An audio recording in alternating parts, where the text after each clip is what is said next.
The following program is brought to you through the financial support of my landlord, who is still waiting for last month's rent.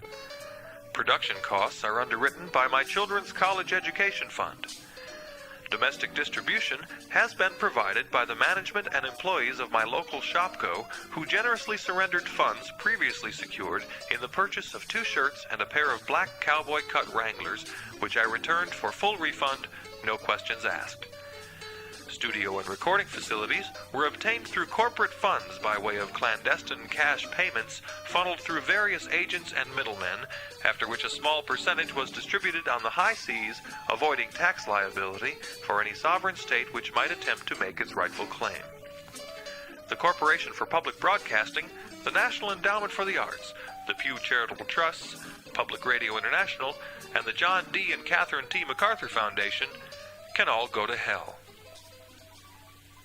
It's the NeoRadio Hour.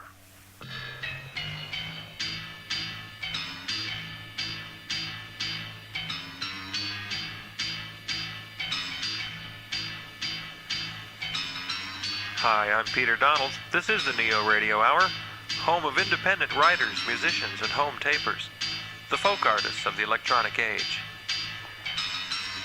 We've got a special eclectic mix of scenes, stories, and sound sculpture tonight, including old favorites Screamin' Popeyes and 99 Hooker and M. Stevens, and new favorite Terry Allen. Frank takes us to the year 2010. Mr. Sunshine has some pointed comments on contributing to public radio. And episode 7 of the Information Age. It's the NeoRadio Hour. Independent audio art.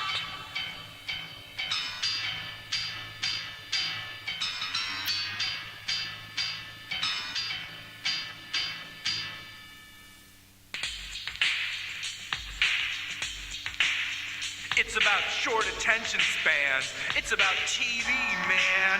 It's about sound bites. It's about gratification over satisfaction. It's about writing a book called The Peter Pan Syndrome. About gratification, not satisfaction. It's about talk shows. It's about everyday assholes. It's about not suffering through another poetry reading. It's about getting your friends to shell out donations. It's poetry with music. It's entertainment. First, I'd like to read a poem about my divorce and how much anguish it caused me, and how it made me think of my dad and our unsuccessful fishing trip. Thank you. Now I'd like to read you a poem I wrote today. And I'd like to read you a poem I wrote on the bus coming here. And I'd like to read you another poem I wrote while the other guy was reading. Thank you. I'd like you to hear a poem about how it's us against them. Thank you. I'd like you to listen to how this crazy bum did all this weird, scary shit in a vehicle for like a pump of rage. Thank you. Here's one about my dick and how I love it, but it confuses me. Thank you. And this one's about doing stand-up instead of poetry. Thanks.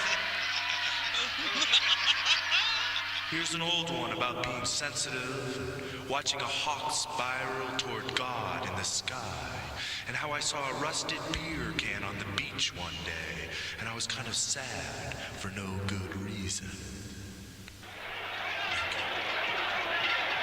Here's a poem about getting drunk and belligerent. Here's a poem about having my period when Nicaragua fell. Thank you. Here's a modern poem about poetry. Thank you. Here's this one where, like, I think I'm this monster, right? And I'm sleeping with this girl, and I'm not sure what it means. Thanks. Here's a poem about shouting, I'm alive, wake up, sing, life, yes, thank you. This one is from my creative writing class. It's about dry bones, moonlight, and an orange. Thank you very much. Can we have some music?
Time now for episode 7 of the Information Age.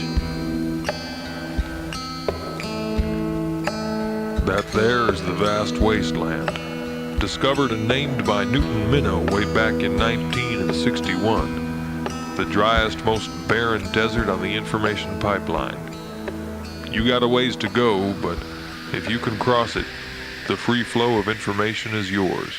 The vast wasteland?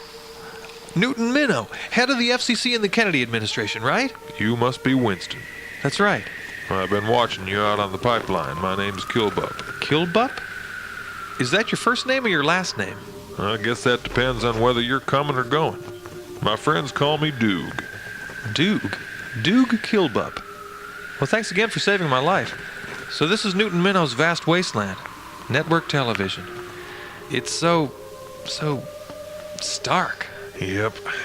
I was on one of the original teams that started clearing this land back in the late 40s. What do you mean, clear the land? Well, you see, back in the 40s, this here was supposed by many to be the richest, most fertile land ever discovered for harvesting and distributing information. According to the plan, a major canal will be joined to the main information pipeline. Oh, is that it? On the horizon? Yeah, well, what's left of it.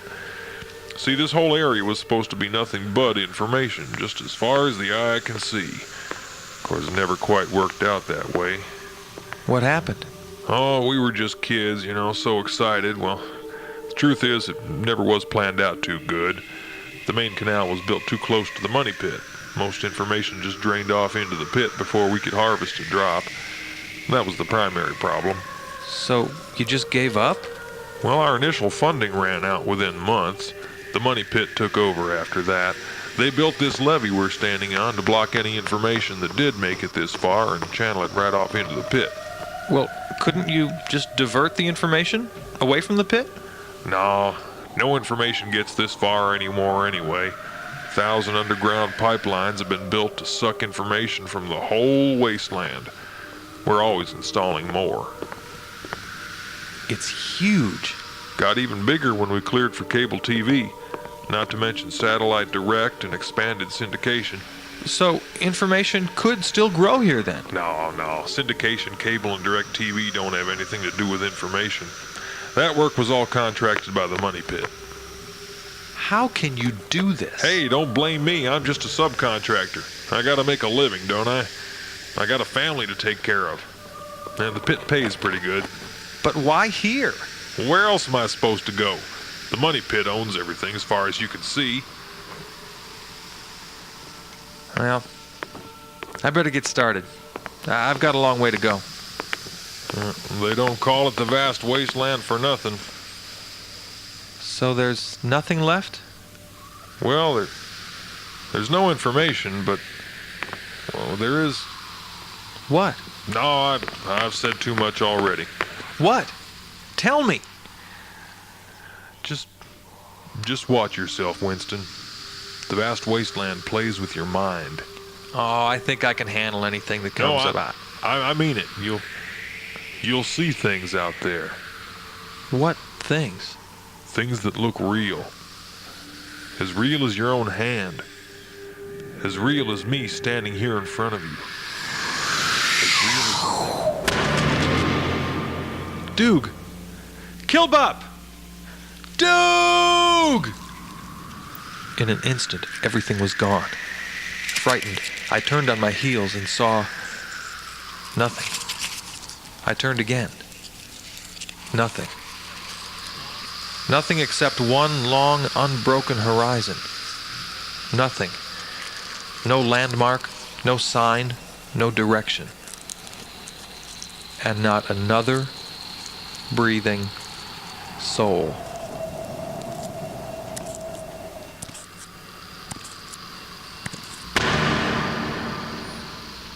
Who's there?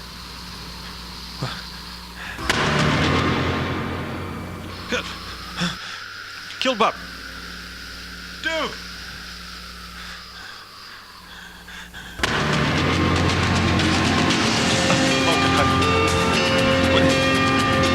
Okay, we're going to take that and What is this? more after this. We'll be right back. Risk-free. You must be completely satisfied or return the course within 30 days for a full refund. No, Duke! Why don't you stay the evening? Kick back and watch the TV and I'll fix it.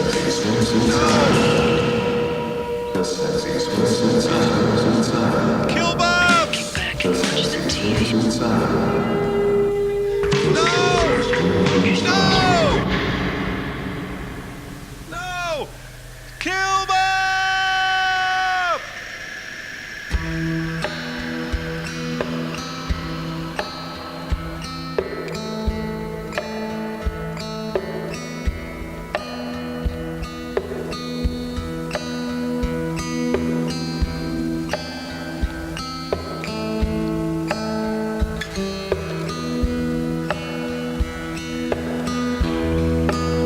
will Winston survive the vast wasteland? And what else lies between him and his quest of the free flow of information? Be listening next time for episode 8 of The Information Age. I'm Peter Donalds. It's time now for one of our listener artists, musician Brian Tapley. You're listening to the NeoRadio Hour, independent audio art.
Some people claim that by allowing themselves to be put into an hypnotic trance, they are acting as a channeling device in which the extraterrestrial being speaks through them.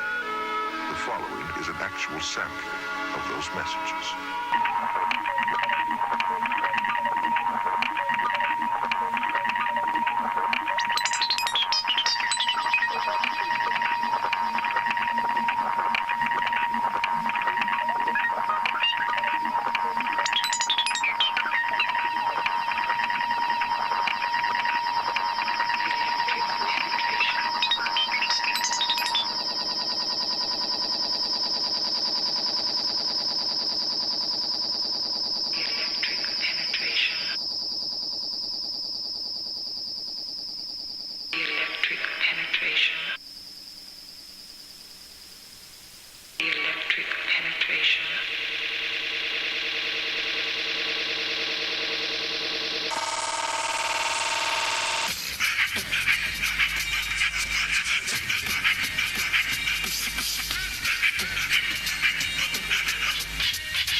The NeoRadio Hour is proud to present the historical drama, The Adventures of Bostica Nimskill, Indentured Servant.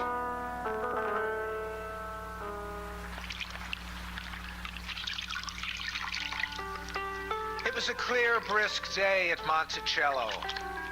The master sat and took his pleasure in the quivering breasts of the slave girl who massaged his feet.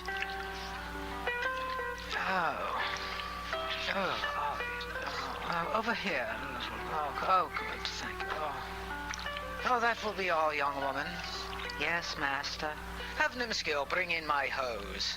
As you wish, master. As I wish indeed. Beg your pardon, my lord? Oh, nothing. I must get back to my writing. Put another log in the fire, dear girl.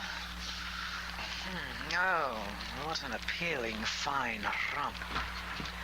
Your hose, my lord. Ha! Nimskill, you startled me. I beg your pardon, my lord. Almost froze my toes chasing that pagan band of redskins off the mountain. I'll make Christians of them yet. Have you shrunk my hose again, Bostica? Been eyeballing the help again, sir. There, good fellow. How could you tell? Well, you get all red in the face, sir, and your eye begins to... Nimskill? Yes, my lord. Don't you ever forget the day that I pledged to my wife on her deathbed that I would remain loyal to her and keep that so sacred trust in my knickers. Indeed, sir. I'd make detailed lists and information on my servants and holdings. Aye, sir, there was never a better woman than her ladyship.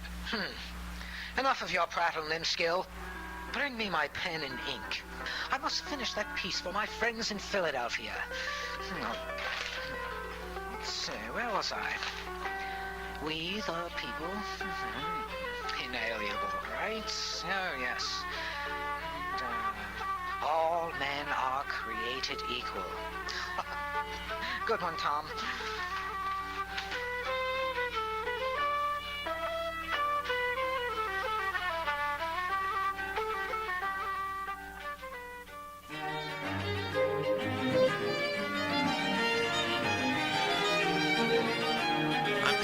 You're listening to the NeoRadio Hour. We're going to take a little break here and kick it back to the folks in Pledge Central who are asking for your support here at KPFA. Don't go away, though, because after the break, we'll be coming back with music from Terry Allen. Frank's going to take us to the year 2010. And, of course, Mr. Sunshine is waiting in the wings. It's the NeoRadio Hour. Independent audio art.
Tiny cell pulses and throbs with activity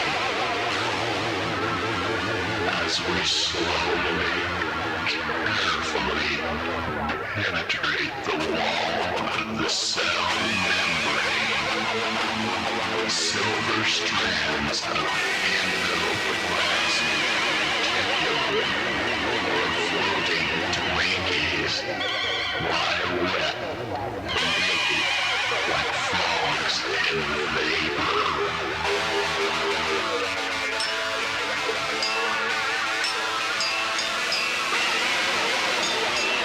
Ahead, we see the cell nucleus, chrome-plated and held together with small screws, dictating operations through cellular phones.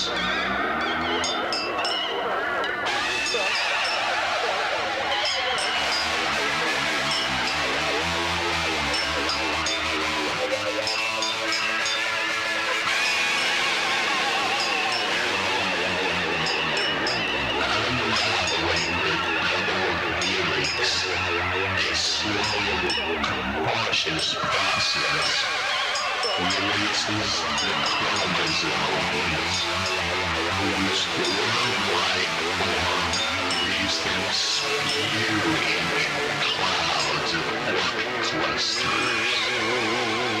These clusters are the homes of thousands of designer genes, chain-linked things like I'm living with nutrient-rich mucus.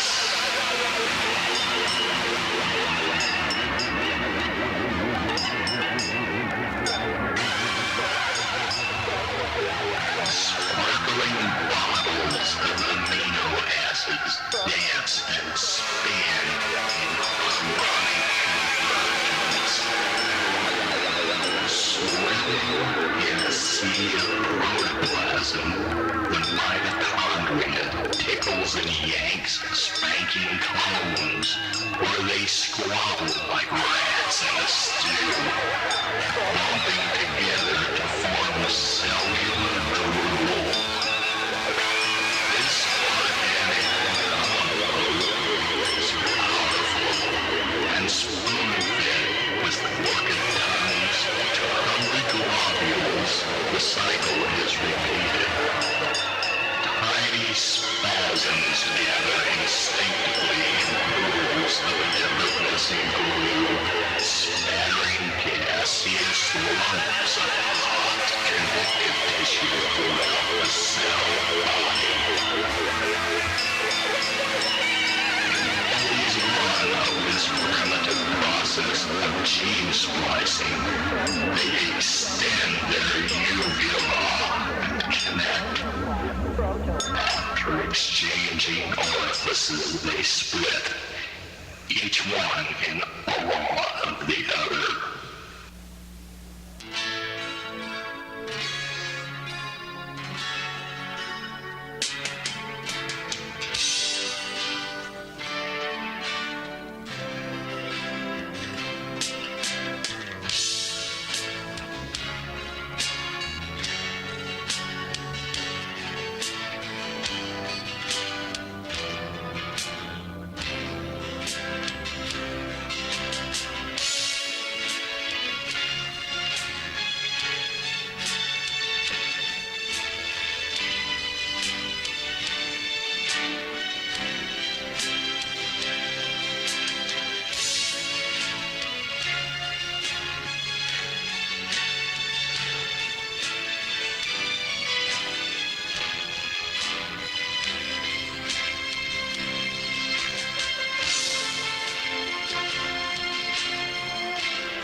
dream vacation. Hot sugar beaches. Hot sugar beaches. Hot sugar beaches.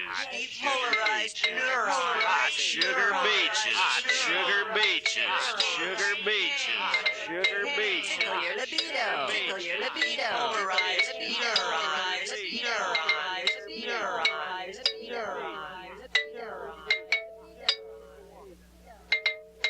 Take a walk down memory lane and thrill to dancing hemoglobin fountains, the Lupo-Lobe Cranial Carnival, And trained endorphin reticulum rings. Yes! Now you too can take a dream vacation in the brain forest. Just take the nearest capillary. Follow the path of least resistance. And imagine the diamond sands tinkling overhead.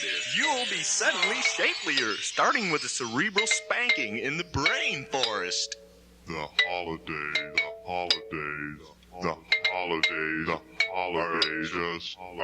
are just beginning.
on silicone successfulness.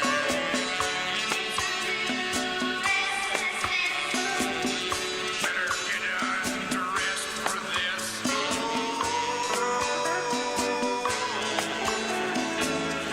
What a dangerous life. NBC's in her bathtub, cleansing herself from the roundup. There's some person on Pasadena, the scrubbing on her white skin, rubbing all them oils in. Will it make her feel any cleaner? Pasadena,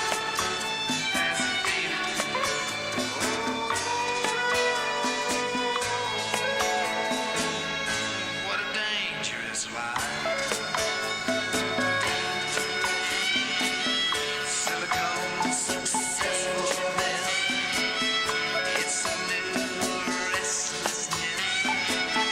Better get undressed for this. Silicone successfulness. It's a new sexlessness. Won't be depressed with this.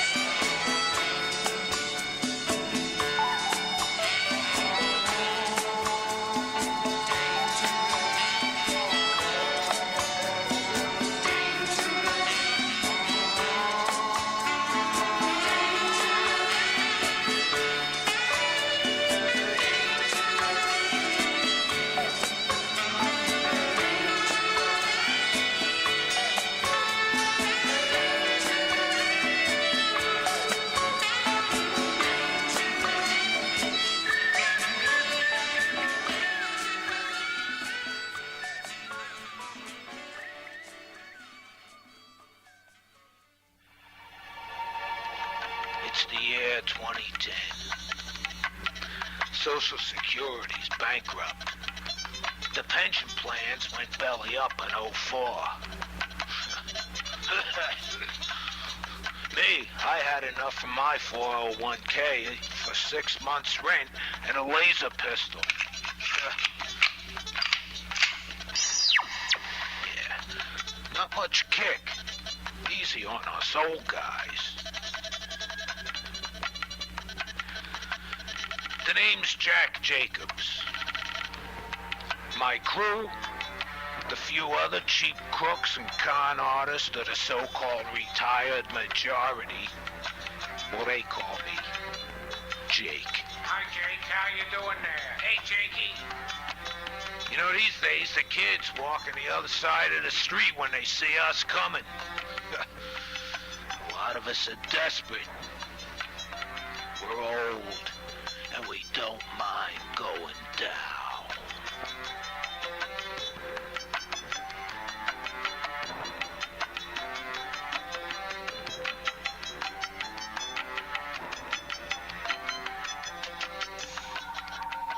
It's the year 2010.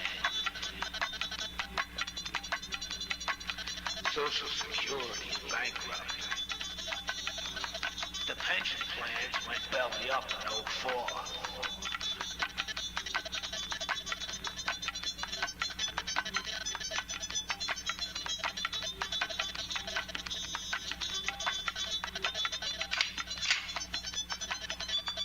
Let's get some youngins. Yeah, we're with you, Jake. Yeah, Jakey. Okay, Jake.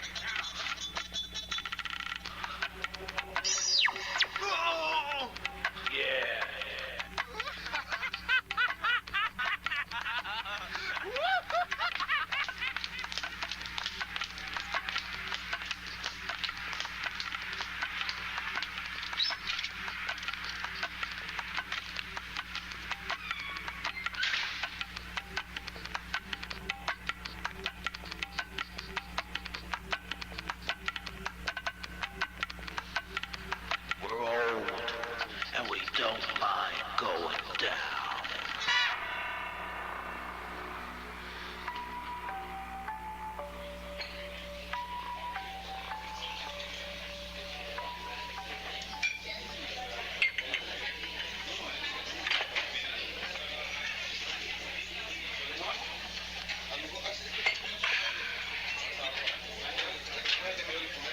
that suit Franny got on?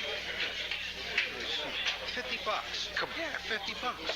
Big-hearted Jim's. Come on, man. I know that big-hearted Jim. He's a shyster. Yeah, man. His friend works outside. Now. Take it. I mean, he's on the farm. Now. Hey, come on. You know, so this suit's on your own. There goes the net. What's going on? Franny, come here. Yeah. What is it? Tell Johnny about your suit. I was over there at the Fancy Dance Club, having a shot and a beer with a couple of my old cronies there.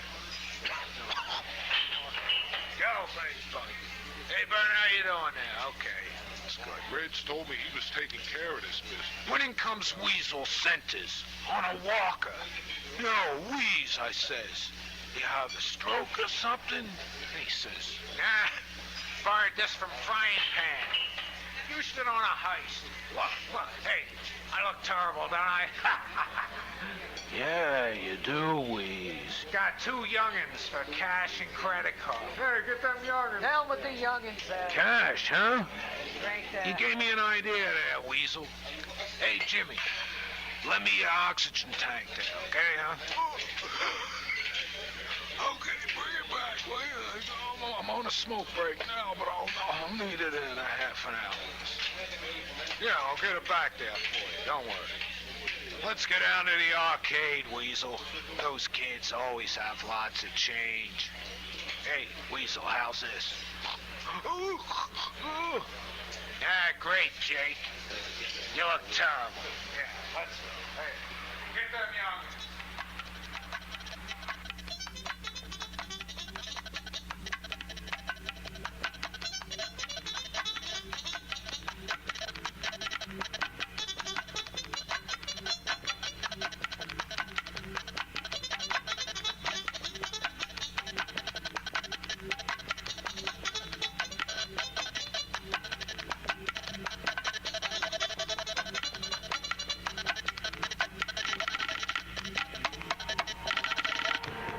Just talked to Reg, and he ain't taking care of nothing. Oh, he ain't taking care of nothing, huh? I guess we gotta get down and visit Reg, huh? What do you say, Fibsy? Huh? Huh? Let's go. Let's go, babe. Okay, Nails. We're old, and we don't mind going down.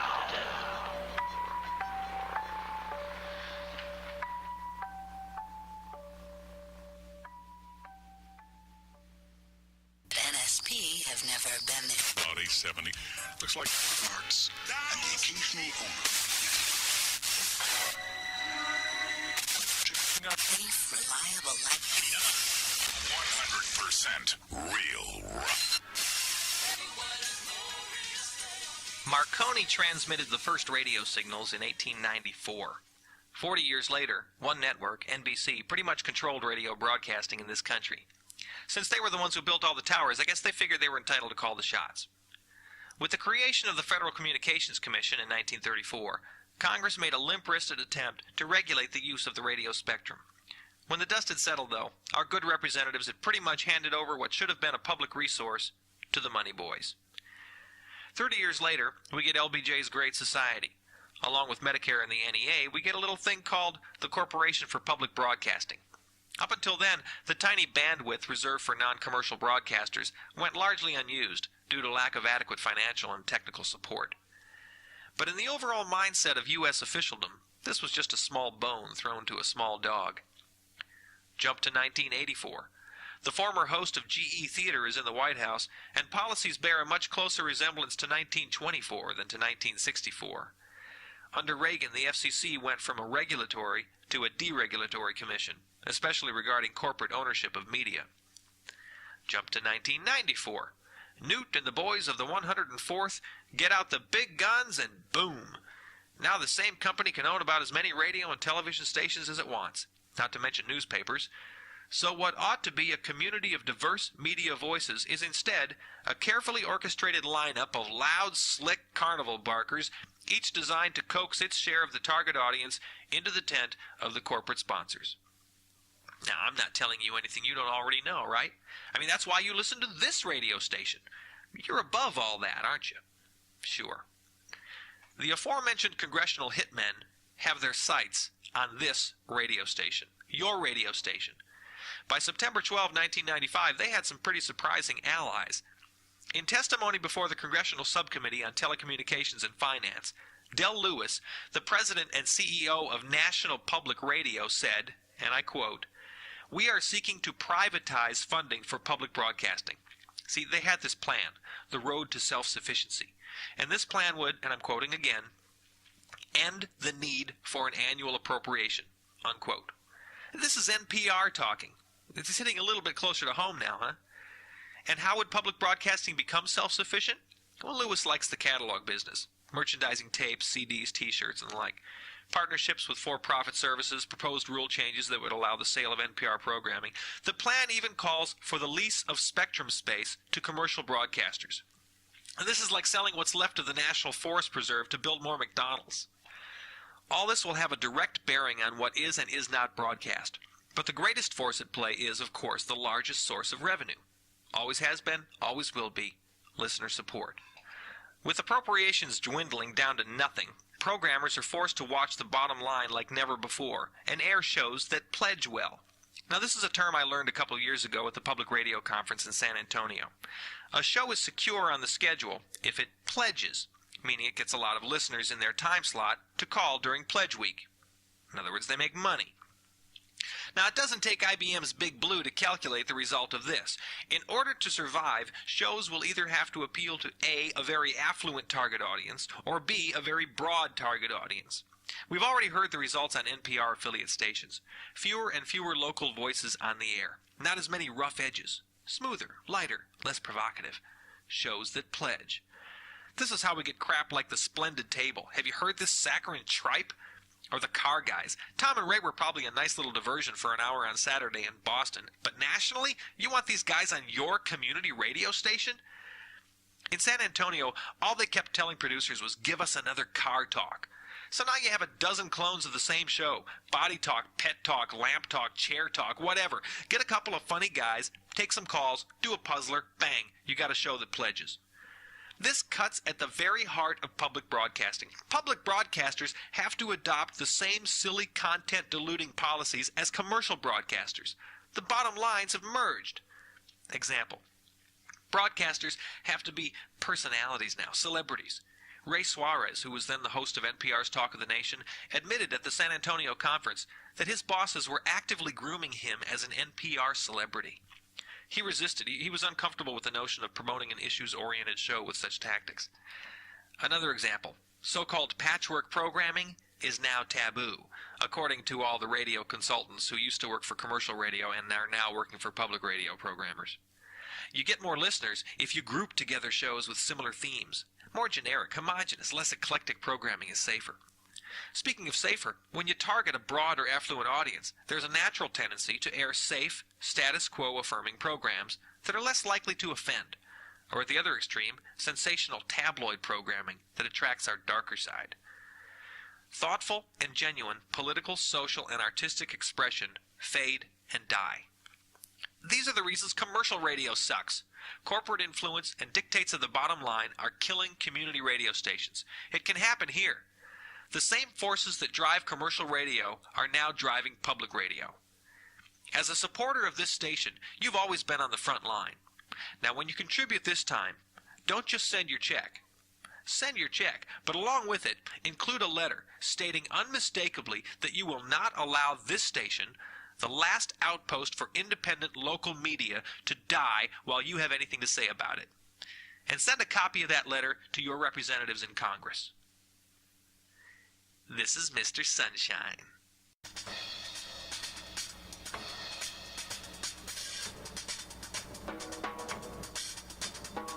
The NeoRadio Hour is written and produced by Peter Donalds and Frank Skillman.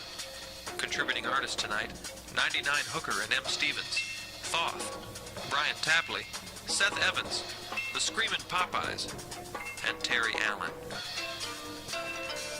Thanks also to Michael Slaughter, whose music we're listening to right now.